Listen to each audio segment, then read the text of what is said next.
The aspirants welcome back. So Infosys 2025 on campus hiring start అయింది.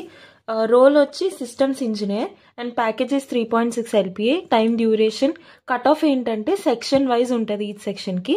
And interview probably ఈ exam అయినా 2 to 5 డేస్లోనే interview కూడా అయిపోద్ది. సో మీరు ఎగ్జామ్ రాసిన వెంటనే ఇంటర్వ్యూకి ప్రిపరేషన్ స్టార్ట్ చేయండి.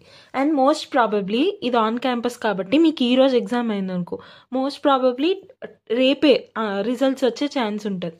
ఓకే, సో ఈ ఎగ్జామ్ ఏంటంటే జనరల్గా if you have already return some other exams like Accenture అలా ఏమైనా, సో యాక్సెంచర్ వాటికంటే కొంచెం టఫ్గానే ఉంటుంది. సో మీడియం లెవెల్ ప్రాబ్లమ్స్ ఉంటాయి, మరీ అంత ఈజీ ప్రాబ్లమ్స్ ఉండవు. సో ఈ వీడియోలో ఏంటంటే ఈ పర్టికులర్ వీడియోలో అసలు ఎగ్జామ్ ప్యాటర్న్ ఎలా ఉండబోతుంది, ఇన్ఫోసిక్స్ ఎగ్జామ్ హైరింగ్ ఎలా జరగబోతుంది, ప్యాటర్న్ ఏంటి updated. And one more thing, Infosys previously ఉండే ఎగ్జామ్ ప్యాటర్న్ వేరు, ఫ్యూ డేస్ బ్యాకే ఒక కొత్త ప్యాటర్న్ చేంజ్ చేశారు. సో ఇప్పుడున్న ప్యాటర్న్ వేరు. So to get you updated I'm making this video. And one more thing, ఇందులో మీకు సెక్షన్ వైజ్ కట్ ఆఫ్ ఉంటుంది కాబట్టి మీరు ప్రతి సెక్షన్లో గుడ్ ఉన్నారా లేదా చూసుకోవడం అది ఖచ్చితంగా చేయండి. ఓకే, అండ్ ఈ పర్టికులర్ వీడియోలో అసలు సిస్టమ్ ఎలా ఉండబోతుంది, మొత్తం ఎన్ని సెక్షన్స్ ఉంటాయి, ఈ సెక్షన్ ఏ క్వశ్చన్స్ ఉంటాయి, ఎంత టైం పడుతుంది, అండ్ వీటితో పాటు కొన్ని యాప్టిట్యూడ్ క్వశ్చన్స్ కూడా మనం ఈ వీడియోలో డిస్కస్ చేద్దాం. ఫైన్.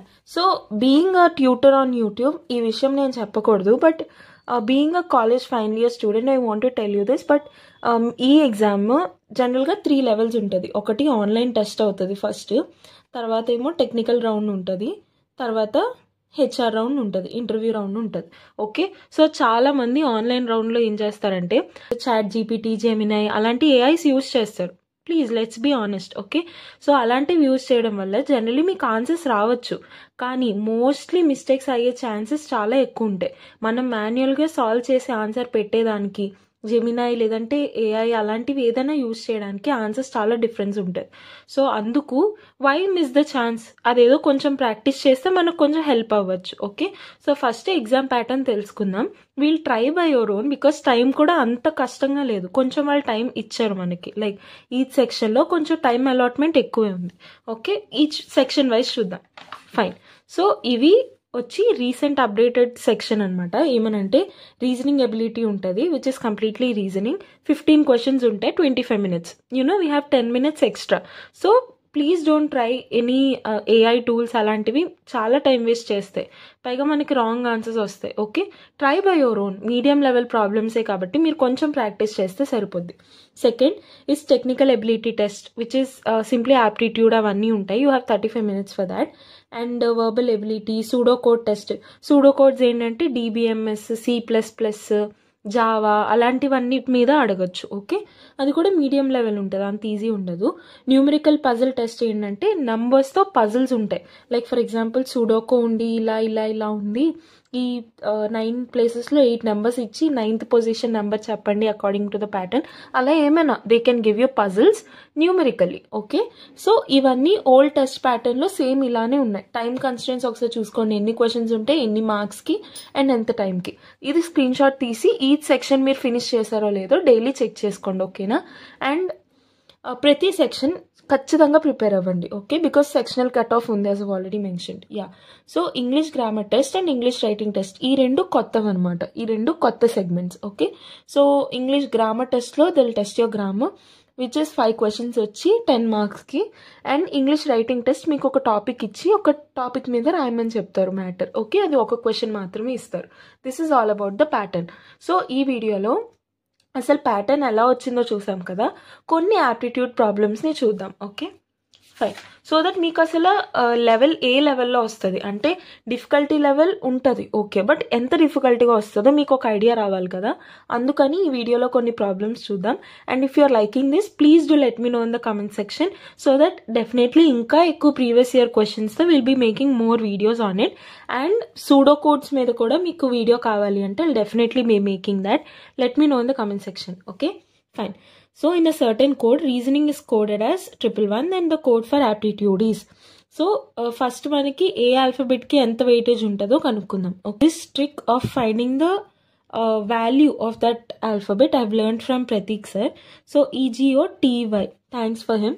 So EGOTY మనం 5, 10, 15, 20, 25 ఈ 5 వాల్యూస్ అసైన్ చేస్తాం. ఓకే, ఇది మనం గుర్తుపెట్టుకోవాలి. ఈ జోటి 5, 10, 15, 20, 25. సో దీన్ని బట్టి we can derive its value. R MNOPQR. So R value ఎంత అవుతుంది? 18. And then E value 5 plus A value 1 plus S value 19. అది నా పేరు first letter, so I remember that. R else ST, so T ముందే కదా S, so 20 ముందు 19 plus O 15 plus N MNO కదా, N తర్వాత O, సో N వాల్యూ ఎంత అవుతుంది? 14 plus I value IJ, so 9 plus మళ్ళీ N 14 ప్లస్ G వాల్యూ ఎంత? ABCDEFG, so 5, 6, 7, so G value 7. అంతే, ఇవన్నీ యాడ్ చేసి చూద్దాం. సో 10, 20 అలా అయ్యేవి వాల్యూస్ చూద్దాం. సో 19 + 1 is 20, ఇదొక 20. అండ్ దెన్ 15 + 5 ఇదొక 20. 14, 28. 9 + 7 16. ఇంకేం మిగిలే? 18 మిగిలింది. 18. Okay, so 8 + 8 16 + 6 22. 2, 4, 6, 8, 10. సో 102. కానీ 111 అంట ఆన్సర్. So sorry 102. సో 102ని 111గా మార్చాలంటే ఏం చేయాలి? 111 - 102 9. ఆ 9 ఎక్కడి నుంచి వచ్చింది? ఆల్ పాసిబుల్ వేస్ చూద్దాం. ఒకసారి ఇక్కడ ఎన్ని లెటర్స్ ఉన్నాయి కౌంట్ చేయండి. 1, 2, 3, 4, 5, 6, 7, 8, 9. So now we have the clue about what to do. Okay, so ఇవన్నీ ఆల్ఫాబెట్స్కి నెంబర్ ఆఫ్ మొత్తం వాల్యూస్ యాడ్ చేసి plus number of the letters that we are having 1, 2, 3, 4, 5, 6, 7, 8, 9 9 letters ఉన్నాయి. So 102 + 9 which is 111. అది మనకు వచ్చేసింది. So ఇప్పుడు aptitude కూడా same వేలో ఫైండ్ అవుట్ చేయండి. మోడరేట్ లెవెల్ అని ఎందుకు అన్నానంటే, ఈజీ లెవెల్ అయితే ఏమిస్తారు? ఇక్కడ ఒక చిన్న వర్డ్ ఇచ్చి దానికి నెంబర్ ఇచ్చేస్తారు. సో వాటన్నిటిని యాడ్ చేస్తే మీకు ఆ నెంబర్ వస్తుంది. సేమ్ ఇప్పుడు ఈ నెంబర్కి ఏంటి అని అడుగుతారు. బట్ ఇది కొంచెం ఒక లెవెల్ ఎక్కువ కాబట్టి ఇది ప్లస్ అంటే 102 ప్లస్ నెంబర్ ఆఫ్ ఆల్ఫాబెట్స్ కూడా కౌంట్ చేయమని అడిగారు. ఇప్పుడు జనరలీ ఇక్కడ అంటే స్ట్రైక్ అయింది, బట్ ఎగ్జామ్లో స్ట్రైక్ అవ్వడం కష్టం కదా, అందుకు ప్రాక్టీస్ చేస్తే సరిపోతుంది. One thing I want to tell is, aptitude and reasoning అంతగా కష్టమేమి ఉండదు. మీరు కొంచెం ప్రాక్టీస్ చేస్తే సరిపోతుంది. అండ్ ఎగ్జామ్కి వెళ్ళే ముందు ఫార్ములా షీట్ మొత్తం ఒకసారి ప్రిపేర్ అవ్వండి, ఫార్ములాస్ అన్నీ. సో మీకు ఎగ్జామ్లో హెల్ప్ అవుతుంది. Okay, yeah. సో అండ్ ఇంకొక విషయం, ఇన్ఫోసిస్ ఈ పర్టికులర్ రోల్కి ఎక్కువగా అడిగిన టాపిక్స్ వచ్చి వర్క్ అండ్ టైమ్, పర్సంటేజెస్, లేదంటే ప్రాబ్లమ్స్ ఆన్ ట్రైన్స్, ఇంకా పర్మిటేషన్స్, అలాంటివి ఎక్కువ అడిగారు ఆ క్వశ్చన్స్. అండ్ ఫార్చునేట్లీ ఆ పర్టికులర్ టాపిక్స్ అన్నీ we have already made full short videos. వాటన్నిటి link I'll put in the description box. మీకు ఒకవేళ ఏమైనా టాపిక్ డౌట్ ఉంది అంటే you can go and check there. Okay, from since beginning నుంచి ఒక గుడ్ రేంజ్ క్వశ్చన్స్ వరకు మనం ఆ వీడియోస్లో డిస్కస్ చేసాం. Okay, fine. యా, సో ఇప్పుడు యాప్టిట్యూడ్కి ఫైండ్ చేయండి. ఏ అంటే ఏంటి? 1 ప్లస్ పీ వాల్యూ అంతా ఓన్ నెక్స్ట్ కదా, సో 15 + 1 16 ప్లస్ టీ అంటే 20 ప్లస్ ఐ అంటే 9 ప్లస్ టీ వాల్యూ అగైన్ 20. ఇది మీరు గుర్తుపెట్టుకోవాలంటే T20 మ్యాచ్ ఉంటుంది కదా, సో అలా T value 20 plus U STU కదా, సో 21 ప్లస్ డి ఎంత 4 అండ్ దెన్ ఈ ఈజ్ 5. ఇవన్నీ యాడ్ చేయడమే. So we have 20, 20, 40 and then 16 + 4 is 20, 9 + 1 is 10, 10 + 21 31 and then 5. ఇవన్నీ యాడ్ చేయడమే. 6, 4, 5, 6, 7, 8, 9 96 ప్లస్ ఎన్ని లెటర్స్ ఉన్నాయి? 1, 2, 3, 4, 5, 6, 7, 8. 96 + 8 అంటే ఏంటి? 104. So 104 will be the answer. Clear? Let's go to the next problem. Fine. Find the incorrect term in 46, 44 ఇవన్నీ ఇచ్చారు. So ఇది కూడా అంతే. ఈజీ లెవెల్ అంటే ఏమి ఇస్తారు? మనకు మామూలుగా ఒక నెంబర్ సిరీస్ ఇచ్చి నెక్స్ట్ వాల్యూ ఏంటో ఫైండ్ అవుట్ అంటారు. బట్ మొత్తం అంతా ఒక కామన్గానే ఉంటుంది కాబట్టి మనం ఫైండ్ చేస్తాం. కానీ ఇన్కరెక్ట్ టర్మ్ ఏంటో ఫైండ్ అవుట్ చేయమన్నారు. ఇది కొంచెం కష్టం, ఎందుకంటే నెక్స్ట్ వాల్యూ ఫైండ్ అవుట్ చేయాలంటే మొత్తంలో ఒకటే ప్యాటర్న్ ఉంటుంది కాబట్టి ప్యాటర్న్ ఫైండ్ అవుట్ చేసి చెప్పగలం. బట్ ఇందులో ఏ ప్యాటర్న్లో వెళ్తే ఏ నెంబర్ తప్పు వస్తుందో మనకు చాలా చాలా కష్టం ఫైండ్ అవుట్ చేయడం. Okay, fine. So yeah, let's see ఇక్కడ ఏం జరుగుతుందో. First 46 -2 and then 44 + 4 is 48 and then 48 - 3 + 5 and then -2. మీరు ఇక్కడ అబ్జర్వ్ చేస్తే -2 + 4 మళ్ళీ ఇక్కడ -2 రిపీట్ అయింది. సో మేబీ ఇక్కడే ఎక్కడో మిస్టేక్ ఉండొచ్చు అని మనం ఎజ్యూమ్ చేసుకోవచ్చు. ఓకేనా, లెట్స్ సీ. -2 + 4 తర్వాత మళ్ళీ -2 వస్తే ఏమవుతుంది? ఈ ప్యాటర్న్ అలా లైక్ -2 + 4 -2 + 4 -2 అలా రిపీట్ అవుతుంది అనిపిస్తుంది కదా. సో అలా ఒకసారి చూద్దాం. సో ఇక్కడ -2 అనుకుందాం. అప్పుడు ఇక్కడ వాల్యూ ఎంత అవుతుంది? 46 అవ్వాలి. Okay, and then 46 + 4 = 50. ఇప్పుడు కంటిన్యూటీ మనకు వచ్చేసింది. So that will be the answer. మనకు అర్థమైపోయింది. సో -2 + 4 -2 + 4 అండ్ దెన్ -2 కంటిన్యూటీ వచ్చిందా? సో ఇక్కడ తప్పు ఏంటి? ఈ వాల్యూ తప్పు. ఇక్కడ 46 ఉండాల్సింది 45 ఉంది. సో ఇన్కరెక్ట్ టర్మ్ ఏంటి? Of course 45. So 45 will be the answer. Clear? Fine. And the CP of 24 apples is equal to SP of 18 apples. Find the profit percentage. ఇది అలా చేస్తారు. మనం ఏం చేద్దామంటే 1 యాపిల్ కాస్ట్ 10 రూపీస్ అని ఎజ్యూమ్ చేసుకుందాం. Okay, so 24 యాపిల్స్కి cost price ఎంత అవుతుంది? 210 రూపీస్ అవుద్ది. సో 210 రూపీస్ పెట్టి మీరు కొన్నారు. ఓకేనా, సో 210 రూపీస్ మొత్తం మన సిపి అంటే మనం మొత్తం స్పెండ్ చేసిన money. that is equal to the SP of 18 apples. So that మీకు ఏమర్థమైంది? 18 యాపిల్స్కి సెల్లింగ్ ప్రైస్ 210 రూపీస్ అంట. Okay, so 18 apples selling price 210 rupees. మరి కాస్ట్ ప్రైస్ ఏంటి? Cost price is 10 rupees each. అలా ఎన్ని యాపిల్స్? 18 యాపిల్స్. So 180 rupees. సరిపోయిందా? Because ఒక Apple మనం 10 రూపీస్ అని కొన్నాం కదా. సో అలా 21 యాపిల్స్ కొన్నందుకు మనకు 210 రూపీస్ అయింది. సేమ్ అదే డబ్బులకి మనం 18 యాపిల్సే అమ్మాం. ఓకే, సో 210 రూపీస్కి మనం 18 యాపిల్స్ అమ్మాం. సో సెల్లింగ్ ప్రైస్ అయింది 210 రూపీస్. ఆ 18కి మనకి ఎంత డబ్బులు కొన్నాం మనం? మనకి పడిన కాస్ట్ ప్రైస్ ఏంటి? 180 రూపీస్. బికాజ్ ఒక యాపిల్ 10 రూపీస్ మాత్రమే. క్లియర్? సో మనకేం అడిగారు? Profit percentage. ప్రాఫిట్ పర్సెంటేజ్ కనుక్కోవాలంటే ప్రాఫిట్ కనుక్కోవాలి. ప్రాఫిట్ అంటే ఏంటి? SP - CP. Okay, 210 - 80 180 is 30 by sorry it's not 210, it's 240. 24 kada, I thought it is 21. So yeah, 240. So 240 - 180 is 60. Profit divided by cost price enta 180 into 100, which is a profit percentage. Okay, 6 1s are 6 3s are. So 100 by 3 ante enti 33.33 something.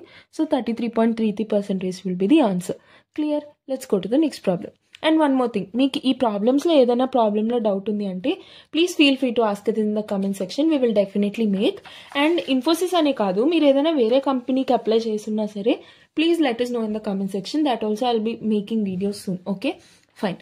Find the average of first 10 multiples of 12. ఇది ఇప్పుడు question కాదు, ఈ 2 questions 2 years back. But anyways maybe repeat అవ్వచ్చు కదా, ఒకసారి చూద్దాం. Fine.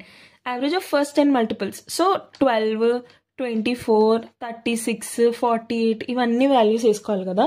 So మనం ఏం చేద్దామంటే ఫస్ట్ 10 multiples of 12 అన్నారు కాబట్టి 12 కామన్ తీస్తే 1 2 3 సో ఆన్ 10 అంతే కదా.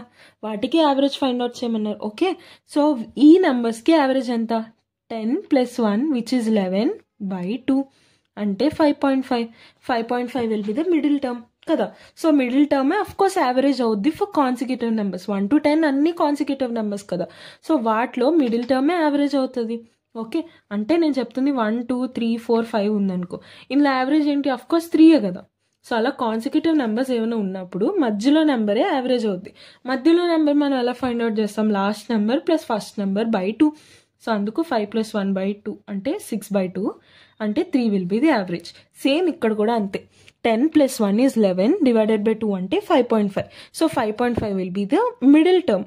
కానీ మొత్తం యావరేజ్ ఎంత అవుద్ది? 12 into 5.5 కదా. So 12 into 5.5. Okay, so 12 5s are 60, 06. 12 5s are 60 plus 6 is 66.0. So 66 will be the answer. Clear?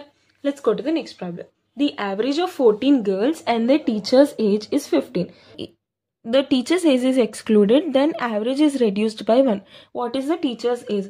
మనం రీసెంట్గా యావరేజెస్ టాపిక్ ఆల్రెడీ స్టార్ట్ చేసాం కదా, అందులో ఈ మెథడ్ ఆల్రెడీ డిస్కస్ చేసుకున్నాం. That average of 14 girls and the teacher అంటే total 15 మెంబర్స్కి average 15 years అంట. ఓకే, అండ్ టీచర్స్ ఏజ్ తీసేస్తే ఏమవుతుందంటే టీచర్స్ ఏజ్ సమ్ ఎక్స్ అనుకున్నాం అనుకో, వీళ్ళందరూ 15 సంథింగ్ అలా ఉన్నారు. ఇప్పుడు టీచర్ వెళ్ళిపోయిన తర్వాత ఆమె తన 15 తను తీసుకెళ్ళిపోవడంతో పాటు వీళ్ళందరి దగ్గర నుంచి 1 మైనస్ చేసి కూడా తీసుకెళ్ళిపోతున్నారు. ఓకే, అలా ఎంతమంది స్టూడెంట్స్ ఉన్నారు? 14 మెంబర్స్ ఉన్నారు. సో ఆమె దగ్గర ఉండాల్సిన 15 ప్లస్ రిమైనింగ్ 14 స్టూడెంట్స్ దగ్గర నుంచి 1 ఏజ్ అలా తీసుకుంటున్నారు. సో 14. సో 15 + 14 ఎంత అవుద్ది? 29. So teachers age will be 29. అది సింపుల్ ట్రిక్లో. Okay, for those who don't understand I'll be repeating, or else you can double tap and go for the next 10 seconds. Okay fine.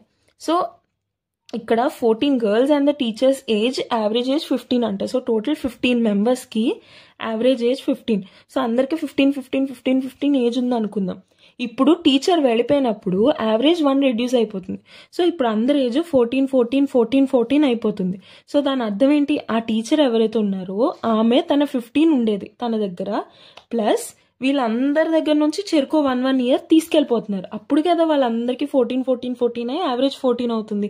So ఆమె దగ్గర ఉన్న ఆమె 15 plus remaining 14 girls దగ్గర నుంచి తీసుకున్న 14 equal to 29. So ఆమె age 29 అవుద్ది. ఇది ట్రిక్. బట్ యాక్చువల్ మెథడ్లో కూడా చూద్దాం. So 14 girls plus teachers age. So sum of observations by number of observations 15 కదా, by 15 is equal to average ఎంత? 15. సో సమ్ ఆఫ్ అబ్జర్వేషన్స్ ఏమవుద్ది? 15 × 15 which is 225. Okay, yeah, wait, let me adjust.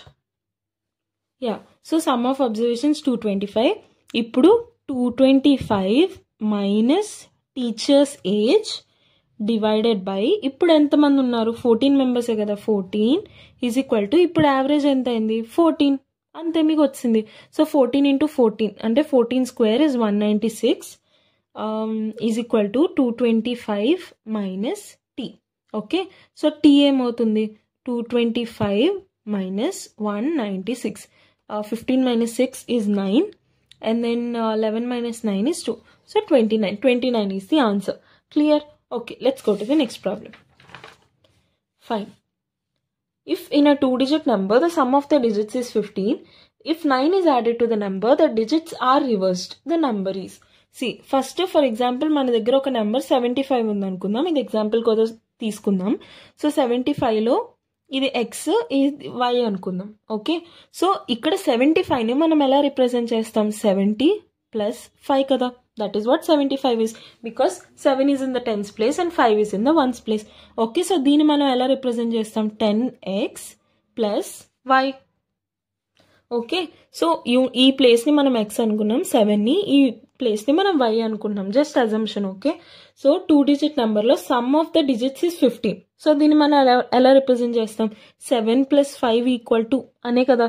So x + y is equal to 15. Sum of the digits అన్నారు కాబట్టి. Okay, so y is equal to 15 minus x. ఇలా మనం assume చేసుకుందాం. Okay, so this is first equation. And then first method చెప్తున్నా, తర్వాత మీకు trick చెప్తాను. ఓకేనా? Fine. If 9 is added to the number ఏంటి? 70 + 5 75 కదా. దాన్ని మనం ఎలా రిప్రజెంట్ చేసాం? 10x + y. అంతే కదా. So 10x + y + 9. 9 is added to the number అన్నారు, టు ద డిజిట్ అనలేదు. ఓకే, అందుకు 10x + y + 9 is equal to, ఇప్పుడు రోల్స్ రివర్స్ అయిపోయి అంటే డిజిట్స్ రివర్స్ అయిపోయి, ఇప్పుడు ఏమవుతుంది? 57 అవుతుంది. వేర్ 5 అంటే y కదా, 7 అంటే x కదా. సో 57 మనం ఎలా రిప్రజెంట్ చేస్తాం? 50 + 7 57. సో ఇది టెన్స్ ప్లేస్లో ఉంది, సో అందుకు 10y అవుతుంది. అండ్ ఇది 7 అనేది x ప్లేస్లో ఉంది, సో x అవుతుంది. So 10y + x, 10y + x. అంతే, మనకు వాల్యూ వచ్చింది. ఇప్పుడు ప్రీవియస్లీ మనకు y వాల్యూ తెలుసు, అది ఇందులో సబ్స్టిట్యూట్ చేసి x, y values find out చేయడమే, అంతే. Okay, so 10x + 15 - x + 9 is equal to 10 × 15 - x + x. అంతే. So 10x - x is 9x plus 15 + 9 is 24 is equal to 150. ఇక్కడ 10x - 10x + x అంటే -9x. Okay, so this goes this side and 24 comes that side. Okay, so 9 + 9 is 18x equal to 150 - 24 which will be 126. Okay, so 9 2s are 9 1s are 9, 36, 9 4s are 36, 2 1s are 2 7s అంతే. So X value ఎంత 7, X value 7 అయింది. So y value ఎంత అవుతుంది? Of course 15 minus 7 8. So y value ఎంత అవుతుంది? 8. మనల్ని ఏం అడిగారు? ఆ నంబర్ ఏంటి అని అడిగారు. అంటే x y 7 8. So 78 will be the answer. Okay 78. Okay so మీకు ఇంకొక డౌట్ రావచ్చు, 7 8 అన్న 8 7 అన్న రెండు ఏదైనా ఒకటే కదా, ఎక్స్ ప్లస్ వై అన్న వై ప్లస్ ఎక్స్ అన్న జనరల్గా. సో 78 ఎందుకు అవ్వాలి, 87 ఎందుకు రాకూడదు అని మనకు ఎగ్జామ్లో డౌట్ వస్తుంది ఒక్కొక్కసారి. సో ఏంటంటే మనల్ని ఒక నెంబర్కి 9 యాడ్ చేస్తే కొత్త నెంబర్ వస్తుంది అని చెప్పారు. సో ప్రీవియస్ నెంబర్ ఏమవుతుంది? చిన్న నెంబర్ అవుతుంది of course. So 78 will be the answer. This is the actual method. అదే ట్రిక్ గురించి మనం మాట్లాడితే, ఎప్పుడైనా 9 యాడ్ చేసినప్పుడు రోల్స్ రివర్స్ అవుతున్నాయంటే ఆ రెండు పక్క పక్క నెంబర్స్ అయ్యే ఛాన్స్ ఉంటుంది. డేటా ఇన్సఫిషియంట్ ఎలాగో అయ్యే ఛాన్స్ లేదు, బికాస్ డేటా మొత్తం మనకు కావాల్సింది ఉంది. వీటిలో ఏంది ఆన్సర్ అవ్వచ్చు. ఓకే సో పక్క పక్క నెంబర్స్ అయ్యే ఛాన్స్ ఉంటుంది. లైక్ ఫర్ ఎగ్జాంపుల్ 23 + 9 ఏంటి 32 కదా. 23 రివర్స్ అయింది 32కి. అలానే సేమ్ 45 అలానే కాన్సిక్యూటివ్ నెంబర్సే ఉండాలి. అంటే 2 3 పక్క పక్క నెంబర్స్ కదా అలానే ఉండాలి. 4 5 పక్క పక్క నెంబర్స్ కదా అలానే ఉండాలి. ఓకే సో అలా 45 + 9 ఏమవుద్ది 54. అలా ఏదైనా పక్క పక్క నెంబర్స్కి 9 యాడ్ చేస్తే వాటి రివర్స్ వస్తుంది. సేమ్ అలానే 9 8 కూడా పక్క పక్కన ఉండే నెంబర్సే. సో వీటికి కూడా అలా అయ్యే ఛాన్స్ ఉంది. లైక్ 89 + 9 = 98 అవుద్ది. ఇలా కూడా అవ్వచ్చు. కానీ మనకేమన్నారు, సమ్ ఆఫ్ ద డిజిట్స్ 15 అవ్వాలి. సో 8 + 7 15 అవుతుంది. సో ఇది అవ్వచ్చు. 9 + 8 is 17. సో ఇది అవ్వదు. అఫ్ కోర్స్ ఈ రెండిట్లోనే ఏదో ఒక ఆన్సర్. సో ఆ నెంబర్కి ఏదైనా యాడ్ చేస్తే కొత్త నెంబర్ వస్తుంది అని చెప్తున్నారు. సో ఆ నెంబర్ ఏమవుద్ది? అఫ్ కోర్స్ చిన్న నెంబర్ అవుద్ది. So 78 will be the answer. ఇలా మనం చూడగానే చెప్పచ్చు. ఓకే సో బట్ కొన్నిసార్లు ఏంటంటే ఈ మెథడ్లో ఇలా అయితే ఇలా ఈజీగా ఇచ్చారు కాబట్టి మనం చెప్పేసాం. బట్ కొన్నిసార్లు కష్టంగా కూడా ఇస్తారనమాట. అందుకని మనం ఈ మొత్తం మెథడాలజీ తెలుసుకోవడం ఇంపార్టెంట్. ఓకే కష్టంగా ఇచ్చినప్పుడు మనకి ట్రిక్తో రావట్లేదంటే దీని ప్రకారం మనం సాల్వ్ చేయొచ్చు. Okay fine. So this is the last question of today's video. ఇది చాలాసార్లు రిపీట్ అయిన ప్రాబ్లం ఇలాంటిది. సో అందుకు I thought of mentioning it here. So work and time మీద అసలు ట్రిక్స్తో ఎలా సాల్వ్ చేయాలి సింపుల్గా already made a 1 shot. So అది చెక్ చేయండి, because that's a really good trick and it can help you save a lot of time in work and time. Okay fine. So ఆ ట్రిక్తోనే ఇక్కడ we are solving. Okay A B C can do in 12 15 and 20 days. So వాటి LCM ఏమవుతుంది 60 అవుతుంది. 12కి 15కి 20కి LCM 60. Okay so 12 5s 60, 15 4s 60, 23s 60. So దాని అర్థం ఏంటంటే ఏకి 12 days, బికి 15 days, సికి 20 days పడుతుంది. టోటల్ వర్క్ని ఎల్సిఎం అంటే 60 అనుకుంటున్నాం. సో ఇది టోటల్ వర్క్ అనమాట. అంటే మనం 60 units ఆఫ్ వర్క్ చేయాలి. ఇప్పుడు ఏకి 60 units ఆఫ్ వర్క్ చేయడానికి 12 days పడుతుందంటే రోజుకి ఎన్ని యూనిట్స్ చేస్తున్నట్టు 60 / 12 అంటే 5 units. సిమిలర్లీ బీకి డైలీ 4 units చేస్తుంది అండ్ సి డైలీ 3 units చేస్తున్నాడు. ఓకే సో దాని అర్థం ఏంటి, ఏ బీసీ ముగ్గురు కలిసి ఒక రోజుకి ఎంత చేస్తున్నట్టు 5 + 4 9 + 3 12. సో ముగ్గురు కలిసి 1 డేలో 12 units ఆఫ్ వర్క్ చేస్తున్నారు. They started to work together but C left after 2 days. అంటే ఫస్ట్ 2 days సి కూడా పనిచేసింది కదా. సో ఫస్ట్ 2 days ముగ్గురు కలిసి ఎన్ని యూనిట్స్ ఫినిష్ చేస్తారు 12 2s 24 units ఫినిష్ చేసేసారు 60లోంచి. ఇంకా ఎన్ని యూనిట్స్ మిగిలి ఉన్నాయి 60 - 24 which is 36. ఇంకా 36 units మిగిలి ఉన్నాయి. ఆ వర్క్ ఎవరెవరు చేయాలి, ఏ బి మాత్రమే చేయాలి, సి చేయకూడదు. Okay so A and B 1 డేలో 9 units చేయగలరు. సో 36 units చేయడానికి ఎంత టైం పడుతుంది 36 / 9 9 4s 36. సో ఏ అండ్ బికి రిమైనింగ్ వర్క్ చేయడానికి 4 days పడుతుంది. ఓకే మనల్ని total time taken to finish the work అని అడిగారు అనుకో, ఈ 4 days ప్లస్ బిగినింగ్ 2 days ముగ్గురు కలిసి పనిచేశారు కదా ఆ 2 days మొత్తం కలిపి 6 days పెడతాం. కానీ ఇక్కడ వాళ్ళు ఏమన్నారు, the remaining work will be finished in, అంటే ఓన్లీ ఈ డేటా మాత్రమే అడిగారు, టోటల్ డేటా అడగలేదు. So 4 will be the answer. So ఈ క్వశ్చన్లో ఎక్కువగా అయిన మిస్టేక్ ఏంటంటే టోటల్ వర్క్కి 4 + 2 6 అని 6 పెట్టేశారు చాలా మంది. సో ఇక్కడ మిస్టేక్ అయింది. So this is wrong. So I hope this is clear to you. And aptitude, reasoning, pseudo codes అవన్నీ ప్రాక్టీస్ చేసుకోండి. And all the very best for your exam. Give your best, ఏదైతే అదే అవుతుంది. Let's see. So if you really have any doubts or if you like the content please do let us know in the comment section. And మీ exam ఎప్పుడు ఏ డేట్లో పడింది అది కూడా please let us know in the comment section. Okay, so consider subscribing for more such videos and see you tomorrow. Bye.